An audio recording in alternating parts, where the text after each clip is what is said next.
All right, boys. So it's been a while of us seeing the new Festival Skull, and she's just been dominating everything. She's been dominating PvE, PvP, Chaos PvP.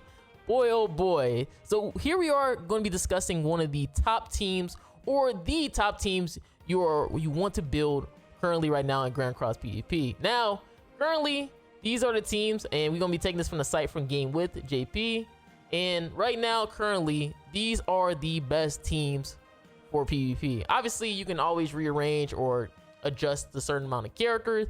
We have for the top tier spots, or tier 1 example, for the first slot, we have the Scold.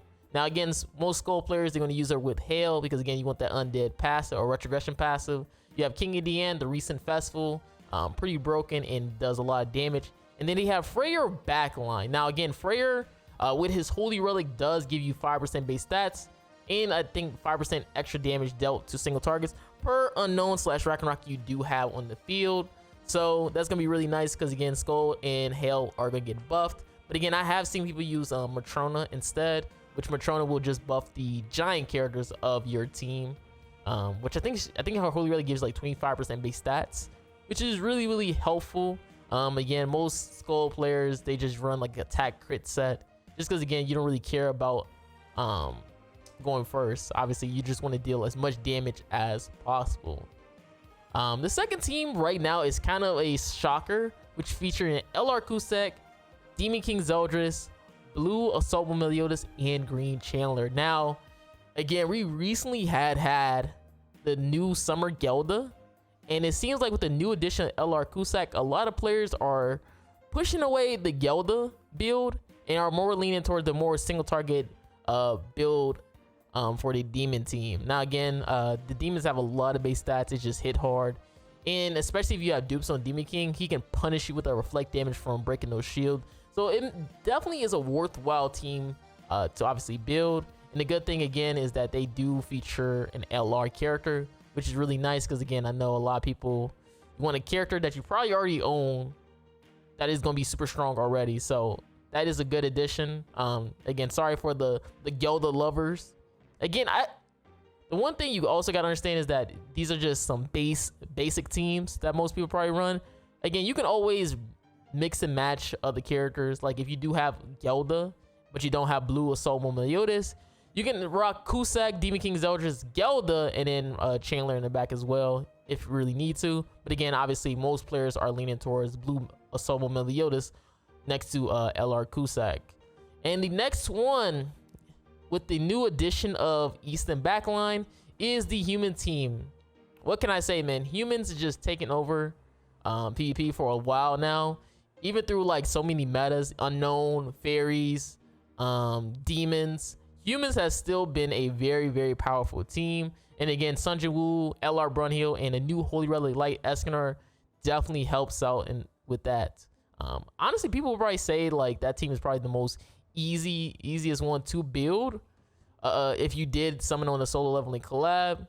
I guess the only thing with that team is that it's a go first team. So again, if you don't go first with that team, you're definitely going to struggle a little bit, especially if you face a mirror match of Humans. Because again, they would just blast your Sun Jin-woo in LR Brunhill. But again, the Human team, still a very dominating team. It'd be kind of interesting to see how well the team kind of forms, especially because, again, with 4 Knights of Apocalypse, they have a lot of Humans. Maybe you might get a new Percival this year. Who knows? And maybe that could be a good addition for the Human team to build upon. And I guess the other one is the Goddess team. Now, again, the Goddess team actually had a little bit of a revival. Honestly, with the Goddess team, you have Tristan, who has Tristan with his Holy Relic that gives you some base stats and allow you to hit even harder. Again, I've used him in the video, and he actually performed pretty well, especially because you have Marilli Shield, which can block the damage you may or would have taken from Skull's counter with less damage, which is really nice because, again, the more easy it is for you to attack, the harder it is for Skull to actually beat you.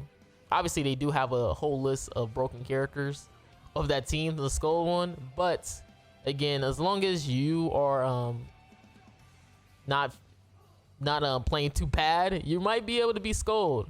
And again, like I said before, when it comes to Skull, there's just many variations of her. We can probably click on this character right now. And again, there's just a lot of variation with this character. Again, she's just such a broken character who works on anything. Let's see, does it have all the teams or just one? Yeah, I think it just has one. Yeah, it just has like one team. But again, I have seen people use like the full giants as well too. Like instead of Hale, they use Scotty. They use Scotty instead of Hale, and they just put Matrona for a full giant team. But I definitely can see why people would want just using Hale, because again, you get that retrogression buff for Skull, so you can prevent her from dying so easily, which is really nice because again, you can be just super toxic with her. And honestly, I think that's like the best teams probably right now. Oh wow, they have actually have a tiering system. Okay. So they have a tiering system for, you know, the broken characters and stuff like that. So we have SS, we have Skull, we have Kusag, we have Thor with her Holy Relic, we have Gelda, Demon King Zeldris, Sun Jin-woo, LR Brunhild, Deanne, Hale, LR Merlin, Dark Mael, Marilli, Lancelot, LR Milim, and like Eskener with his Holy Relic. That's actually really cool. I definitely agree. Like a lot of these characters are super broken. Obviously, some of them kind of fell off in PvP. Like Merlin a little bit fell out in PvP. Mael, Lancelot a little bit. Those kind of. Milim is kind of a hit or miss because obviously if a new unknown comes out, Milim just pops out randomly. So hit or miss with her. And then so SS is pretty interesting as well. I wonder what they base this list on, because again, you have some really nice picks. Like they listen Blue Melly as an SS character, so I wonder if they take into account his PvE side, because again, PvP he just absolutely dominates, but in terms of PvE he definitely falls apart a little bit. So I wonder, is that why they make him SS instead of SSS tier? Because I know a lot of people, when they see Blue someone with this, they get scared.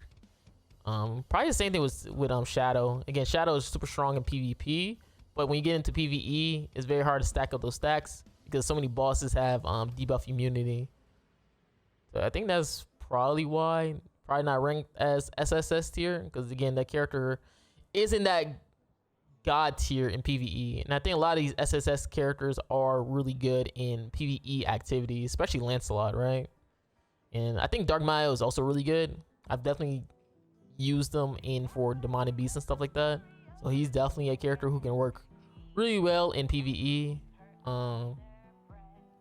Yeah, I think a lot of these characters probably got also boosted up to SS because they work so well in PvE as well. Like we got Light Mael, whose only good usage is just being a Demonic Beast character. Same with Gelda. Gelda's just a boss killer. Yeah, you know, again, a lot of these characters are really, really cool, really good as well. Obviously, they have their moments in terms of like content, but other than that, hopefully you guys enjoyed the video. Let me know what team you are using right now currently in PvP. Is it one of the teams that I mentioned?